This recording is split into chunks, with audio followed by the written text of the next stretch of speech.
Hey hi friends, welcome back to movie bytes. Friends, ఇప్పుడు నేను explain చేయబోయే మూవీలో cruelty and adult content extreme లెవెల్లో ఉంటుంది. కాబట్టి ఈ వీడియోని ఒంటరిగా మాత్రమే చూడండి. చిన్నపిల్లలు ఎవరైనా ఉంటే ఈ వీడియో చూడకుండా ముందే జాగ్రత్త పడండి. ఈ మూవీ 1975 టైమ్ లైన్ లో తీశారు అండ్ ఈ మూవీని చాలా కంట్రీస్ లో బ్యాన్ చేసేశారు. డీమన్ రూల్స్ ని ఫాలో అవుతూ లిబోషన్స్ గా పిలువబడే నలుగురు వ్యక్తులు కొంతమంది అమ్మాయిలు అండ్ అబ్బాయిల్ని కిడ్నాప్ చేసి 4 months పాటు ఎంతలా టార్చర్ చేసి చంపారు ఈ మూవీలో తెలుస్తుంది. మరి అదేంటో తెలుసుకోవాలంటే వెంటనే మూవీలోకి వెళ్ళిపోదాం. ఈ మూవీని 4 పార్ట్స్ గా డివైడ్ చేశారు. అందులోని ఫస్ట్ పార్ట్ యాంటిఫెర్నో. ఓపెన్ చేయగానే నలుగురు వెధవల్ని చూపిస్తారు. ఫ్రెండ్స్, నేను వీళ్ళని ఎందుకు ఇలా అన్నానో మూవీలో ముందుకు వెళ్లే కొద్దీ మీకే అర్థమవుతుంది. వీళ్ళేమి నార్మల్ పర్సన్స్ కాదు, అందరూ మంచి పొజిషన్స్ లో ఉన్న వాళ్ళే. ఒకరు ప్రెసిడెంట్, ఒకరు డాక్టర్, బిషప్ అండ్ ఇంకొకరు మ్యాజిస్ట్రేట్. వీళ్ళని లిబర్షియన్స్ అని అంటారు. 1935 to 45 లో సెకండ్ వరల్డ్ వార్ తర్వాత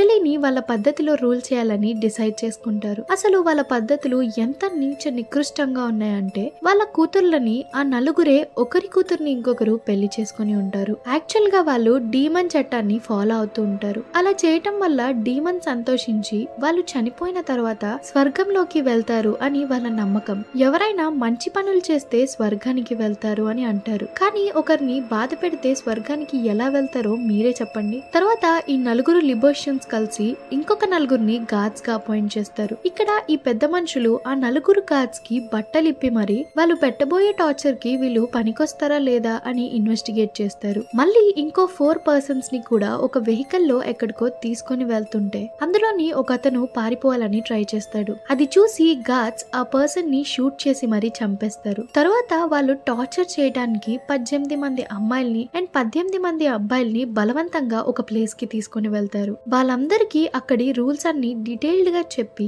ఇక్కడ నుంచి పారిపోవాలని చూస్తే చంపేస్తామని బెదిరిస్తారు. ఎందుకంటే ఇప్పుడు 18 మందిని చాలా కాన్ఫిడెన్షియల్ గా ఉన్న ప్లేస్ కి తీసుకొని వస్తారు. అంటే ఇటలీలో ఆ ప్లేస్ ఒకటి ఉన్నట్లు కూడా ఎవరికి తెలియదు. అంటే ఇప్పుడు లోకం దృష్టిలో వీళ్ళందరూ చనిపోయిన వారితో సమానం అన్నమాట. అండ్ అలానే లిబర్షియన్స్ డీమన్ భక్తులు కాబట్టి అక్కడున్న వాళ్ళెవరూ దేవుడికి ప్రేయర్ కూడా చేయకూడదు. అండ్ ప్రతిరోజు 6 PM కి అందరూ ఒక చోట గ్యాదర్ అవ్వాలి. అదే టైం కి వీళ్ళతో పాటు 4 ఫీమేల్ ప్రాస్టిట్యూట్స్ ఉంటారు. అండ్ వాళ్ళ ప్రాస్టిట్యూట్ చరిత్ర గురించి కథలుగా అందరికీ చెప్తూ ఉండాలి అని రూల్స్ చెప్తూ ఉండగా అక్కడ సర్వెంట్ గా వర్క్ చేస్తున్న కొందరు అమ్మాయిలు చాటుగా ఇవన్నీ వింటూ ఉంటారు. అది గమనించిన మ్యాజిస్ట్రేట్ కోప్పడి వాళ్ళని అక్కడి నుంచి పంపేయమని గార్డ్స్ కి ఆర్డర్ ఇస్తాడు. అప్పుడు ఒక గార్డ్ గాల్లో కాల్పులు జరుపుతూ ఆ సర్వెంట్స్ ని భయపెట్టి అక్కడి నుంచి పంపేస్తాడు. అలా వెళ్తున్న సర్వెంట్స్ లో ఒక అమ్మాయి ఆ గార్డ్ కి ఒక క్షణం పాటు ఐ కాంటాక్ట్ ఇచ్చి అక్కడ నుంచి పారిపోతుంది. వీళ్ళిద్దరిని గుర్తు పెట్టుకోండి ఫ్రెండ్స్,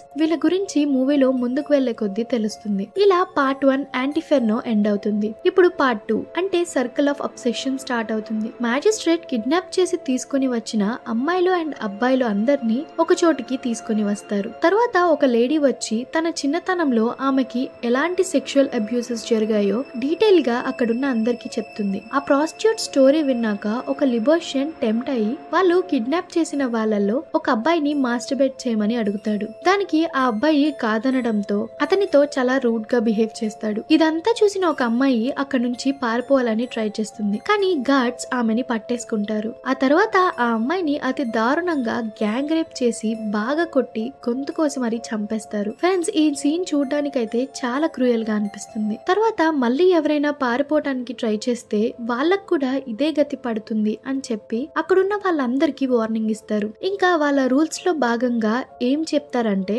వాళ్ళు ఎప్పుడు చెప్తే అప్పుడు ఎవరితో చెప్తే వాళ్ళతో అమ్మాయిలు అబ్బాయిలు అనే తేడా లేకుండా ఇంటిమేట్ అవుతూ ఉండాలి అని, ఆ పని చేసేటప్పుడు జెండర్ డిఫరెన్స్ అనేది ఉండద్దు అని చెప్తారు. నెక్స్ట్ సీన్ లో లిబర్షియన్స్ డిన్నర్ చేస్తూ ఉంటే కొంతమంది అమ్మాయిల్ని నూడ్ గా వాళ్ళకి ఫుడ్ సర్వ్ చేయమని పంపిస్తారు. అదే టైం కి డిన్నర్ చేస్తున్న ఒక పర్సన్ ఫుడ్ సర్వ్ చేస్తున్న అమ్మాయిని చూసి టెంప్ట్ అయ్యి ఆమెను కింద పడేసి బలవంతంగా ఆమెతో ఇంటిమేట్ అవుతాడు. అది చూసి లిబర్షియన్స్ లో ఒక అతను వచ్చి తన బట్టలు విప్పేసి అక్కడున్న వాళ్ళందరికీ తన బ్యాగ్ చూపించి అమ్మాయితో ఇంటిమేట్ అవుతున్న పర్సన్ దగ్గరికి వెళ్లి తనతో కూడా అలానే చేయమని చెప్పి ఎంజాయ్ చేస్తాడు. నెక్స్ట్ సీన్ లో లిబర్షన్స్ అంతా కలిసి ఒక అమ్మాయికి ఒక అబ్బాయికి పెళ్లి చేస్తారు. తర్వాత వాళ్ళిద్దరిని తమ కళ్ళ ముందే ఇంటిమేట్ అవ్వమని చెప్తారు. దానికి ఆ మ్యారీడ్ కపుల్ అయిష్టంగానే ఇంటిమేట్ అవ్వడం స్టార్ట్ చేస్తారు. అదే టైం కి వాళ్ళని చూసి ఫుల్ గా టెంప్ట్ అయిన ఇద్దరు పర్సన్స్ వెళ్లి వాళ్ళిద్దరిని బలవంతంగా రేప్ చేసి చంపేస్తారు. అది చూసి మరో ఇద్దరు పర్సన్స్ కూడా టెంప్ట్ అయ్యి ఆ పర్సన్ వెనక నుంచి తమ పని కానించేస్తారు. నెక్స్ట్ సీన్ లో కొంతమంది అమ్మాయిలు అండ్ అబ్బాయిలని ఒంటి మీద బట్టలు లేకుండా చేసి కుక్కల్లాగా ట్రీట్ చేస్తూ జంతువులకి ఫుడ్ వేసినట్టు నోటితో మాత్రమే తినమని చెప్తారు. కానీ ఒక అమ్మాయి అలా తినలేకపోతుంది. దాంతో ఫుడ్ లో మేకులు పెట్టి ఆ ఫుడ్ నే ఆ అమ్మాయి చేత బలవంతంగా తినేలా చేస్తారు. ఆ ఫుడ్ తినడంతో ఆ అమ్మాయికి మేకులు గుచ్చుకొని బ్లడ్ వచ్చేస్తూ ఉంటుంది. అది చూసి అక్కడున్న వాళ్ళందరూ రాక్షసానందంతో నవ్వుతూ ఉంటారు. ఇక్కడతో పార్ట్ 2 ఎండ్ అవుతుంది. ఇంకా part 3 circle of shit. Friends, ఈ పార్ట్ మాత్రం చాలా దారుణంగా ఉంటుంది. గుంటెని రాయి చేసుకొని మరీ వినండి. ఆ బిల్డింగ్ లో ఉన్న ఒక ప్రాస్టిట్యూట్ తన గురించి చెప్తూ తన కన్న తల్లిని తను చంపవలసి వచ్చింది అని చెప్తుంది. దానికి మ్యాజిస్ట్రేట్ మాట్లాడుతూ మరేం పర్లేదు, మనం చేసే ఈ గొప్ప కార్యంలో అంటే వాళ్ళు చేసే ఈ చండాలమైన పనులు వాళ్ళు గొప్ప పనులు అని అనుకుంటున్నారు. ఈ గొప్ప పనులు చేసే క్రమంలో కొన్ని బలిదానాలు కూడా ఇవ్వాల్సి వస్తుంది. అయినా అసలు ఈ పిచ్చి జనం అమ్మని దేవుడిలా ఎందుకు చూస్తారో ఏంటో, ఆమె కూడా ఒక సాధారణమైన మనిషే కదా అని పిచ్చి పిచ్చిగా వాగుతూ ఉంటాడు. అదే టైంకి ఒక అమ్మాయి వాళ్ళ అమ్మని తలుచుకుని ఏడుస్తూ ఉంటుంది. ఎందుకంటే వాళ్ళ అమ్మని కూడా ఈ నీచులే అతి దారుణంగా చంపేసి ఉంటారు. అండ్ ఆ అమ్మాయి భయంతో దేవుడిని తలుచుకుంటూ ఉంటుంది. దేవుడి పేరు వినంగానే ఇంకా ఆ మ్యాజిస్ట్రేట్ రాక్షసుల్లాగా బిహేవ్ చేయడం స్టార్ట్ చేస్తాడు. అంటే అందరి ముందు తను వాష్రూమ్ కి వెళ్లి దేవుడి పేరు తలుచుకుంటున్నందుకు బలవంతంగా ఆ అమ్మాయి చేత ఆ షిట్ ని తినిపిస్తాడు.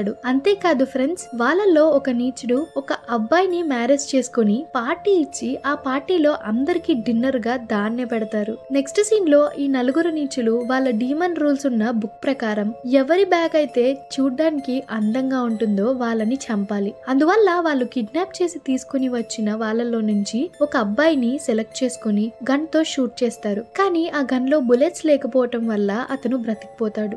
దానికి ఒక లిబర్షియన్ మాట్లాడుతూ, ఇప్పుడు బ్రతికిపోయావని సంతోషించుకు, నేను ఇంతకన్నా దారుణంగానే చంపుతాను అని చెప్తాడు. తర్వాత ఈ నలుగురు సైకో లిబర్షియన్స్ అమ్మాయిలాగా రెడీ అయ్యి తమ గార్డ్స్ ని మ్యారేజ్ చేసుకుంటారు. ఒకసారి ఆ నలుగురులో ఒక లిబర్షియన్ ఒక అబ్బాయితో ఇంటిమేట్ అవుతాడు. తర్వాత వీళ్ళు వెళ్తూ ఉంటే అదే టైం కి ఇంకొక అబ్బాయి వచ్చి ఆ పర్సన్ తో ఇక్కడ ఇద్దరు అబ్బాయిలు కలిసి ఇంటిమేట్ అవుతున్నారు అని చెప్తాడు. అంటే ఇక్కడ డీమన్ రూల్స్ ప్రకారం కిడ్నాప్ చేసి తీసుకుని వచ్చిన వాళ్ళతో ఈ నలుగురు లిబర్షియన్స్ మాత్రమే ఇంటిమేట్ అవ్వాలి. అంతేకాని వాళ్ళలో వాళ్ళు ఎలాంటి సెక్షువల్ యాక్టివిటీస్ చేయకూడదు. అందువల్ల పనిష్మెంట్ ఇవ్వడానికి ఆ లిబర్షియన్ ఇంటిమేట్ అవుతున్న ఇద్దరు అబ్బాయిల దగ్గరికి వెళ్తాడు. వాళ్ళేమో ఇక్కడ ఇంకా ఇద్దరు అమ్మాయిలు కూడా ఇలానే చేస్తున్నారు అని చెప్తాడు. అప్పుడు ఆ లిబర్షియన్స్ వాళ్ళని వదిలేసి ఆ అమ్మాయిల దగ్గరికి వెళ్తాడు. ఈ అమ్మాయిలేమో మూవీ పార్ట్ 1 లో నేను ఒక అమ్మాయిని ఒక అబ్బాయిని గుర్తు పెట్టుకోమని చెప్పాను కదా ఫ్రెండ్స్, వాళ్ళిద్దరి గురించి చెప్తారు. తర్వాత మెజిస్ట్రేట్ మన మూవీ స్టార్టింగ్ లో చూసిన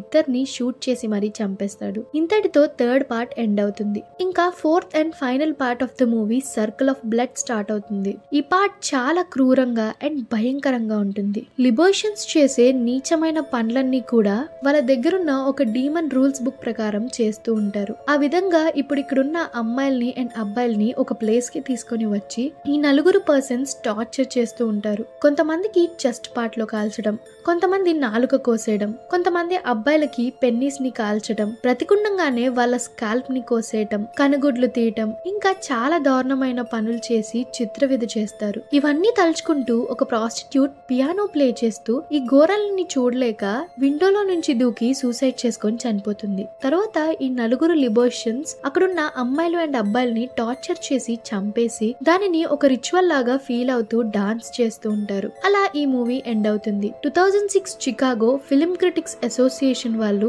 ఈ మూవీని 65th స్కేరియస్ట్ మూవీగా పేర్కొన్నారు. అంటే ఇలాంటివి ఇంకా 65 సినిమాలు ఉన్నాయంటే నేనైతే నమ్మలేకపోతున్నాను ఫ్రెండ్స్. ఈ మూవీ రిలీజ్ అయిన తర్వాత మూవీ డైరెక్టర్ పాలో పాసులిని ఎవరో అతి కిరాతకంగా చంపేశారు. తర్వాత కొన్నాళ్ళకి పాసులిని నేనే చంపాను అని 17 years ఉన్న పెలోసిని రేప్ చేయబోతే తనని తాను కాపాడుకోవడం కోసం ఈ హత్య చేశానని అతను నేరం ఒప్పేసుకుంటాడు. కానీ 10 years జైలు శిక్ష అనుభవించారు అనుభవించిన తర్వాత ఆ హత్య తను చేయలేదని చెప్పి 3 అన్నోన్ పర్సన్స్ పేర్లు చెప్తాడు. పాసిలీని పోస్ట్ మార్టం రిపోర్ట్స్ ప్రకారం అతని కార్ ని తనపైనే మల్టిపుల్ టైమ్స్ ఎక్కించడం వలన తన బాడీలోని బోన్స్ మొత్తం విరిగిపోయాయి అండ్ అతని టెస్టికల్స్ ని క్రష్ చేసి అతి దారుణంగా చంపడమే కాకుండా అతని డెడ్ బాడీని కాల్ చేశారని తెలుస్తుంది. కానీ అతని హత్య చేసిన వారి ప్రూఫ్స్ సరిగ్గా లేకపోవడంతో ఈ కేసుని క్లోజ్ చేశారు. సో ఇది ఫ్రెండ్స్ ఇవాల్టి వీడియో. ఈ మూవీ కనుక మీరు ఆల్రెడీ చూసి ఉంటే లేదా మన ఎక్స్ప్లెనేషన్ చూసిన తర్వాత